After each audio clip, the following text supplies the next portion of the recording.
জুলাইয়ের চেতনায় নতুন রূপে এবারের বইমেলার আয়োজন করা হয়েছে বলে জানিয়েছেন অন্তর্বর্তী সরকারের প্রধান উপদেষ্টা ডক্টর মোহাম্মদ ইউনূস।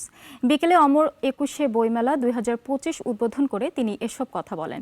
পরে বাংলা একাডেমি সাহিত্য পুরস্কার ২০২৪ বিজয়ীদের হাতে পুরস্কার তুলে দেন প্রধান উপদেষ্টা। ভাষা শহীদ, ভাষা সংগ্রামী, মুক্তিযুদ্ধ, গণতান্ত্রিক আন্দোলন এবং জুলাই অভ্যুত্থান ২০২৪-এর শহীদ, আহত ও অংশগ্রহণকারী সকলের প্রতি গভীর শ্রদ্ধা নিবেদন করে বইমেলার এবারের প্রতিপাদ্য করা হয়েছে জুলাই গণ অভ্যুত্থান, নতুন বাংলাদেশ বিনির্মাণ। ২১-এর টান বয়সের ঊর্ধ্বে। বিকেল ৪টার দিকে অমর ২১শে বইমেলা ২০২৫ উদ্বোধন করেন প্রধান উপদেষ্টা অধ্যাপক ডক্টর মোহাম্মদ ইউনূস।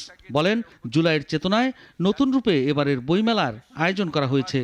এবারের ২১-এর প্রেক্ষিত আমাদেরকে নতুন দিগন্তে প্রতিস্থাপন করেছে।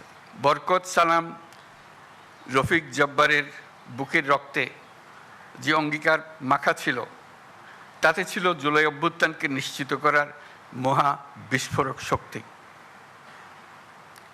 অর্ধ শতাব্দী পর এই মহাবিস্ফোরণ গণ অভ্যুত্থান হয়ে দেশ পাল্টে দিল। এই বিস্ফোরণ আমাদের মধ্যে নতুন বাংলাদেশ গড়ার প্রত্যয় গ্রথিত করে দিয়ে গেল। ১৭ কোটি মানুষের প্রতিজনের সত্তায় এই প্রত্যয় গভীরভাবে গ্রথিত হলো। অমর ২১-এর এই অনুষ্ঠানের মাধ্যমে আমরা এই প্রত্যয়ে শপথ নিতে এসেছি।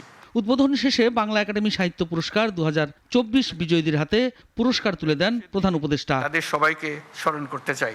এবারের বইমেলায় অংশ নিচ্ছে ৭০৮টি প্রকাশনা প্রতিষ্ঠান, প্যাভিলিয়ন সংখ্যা ৩৭টি। আর সোহরাওয়ার্দী উদ্যানের উন্মুক্ত মঞ্চের কাছাকাছি গাছতলায় থাকছে লিটল ম্যাগাজিন চত্বর। এছাড়াও থাকবে শিশু চত্বর। ছুটির দিন ছাড়া প্রতিদিন বিকেল ৩টা থেকে রাত ৯টা পর্যন্ত চলবে মেলা।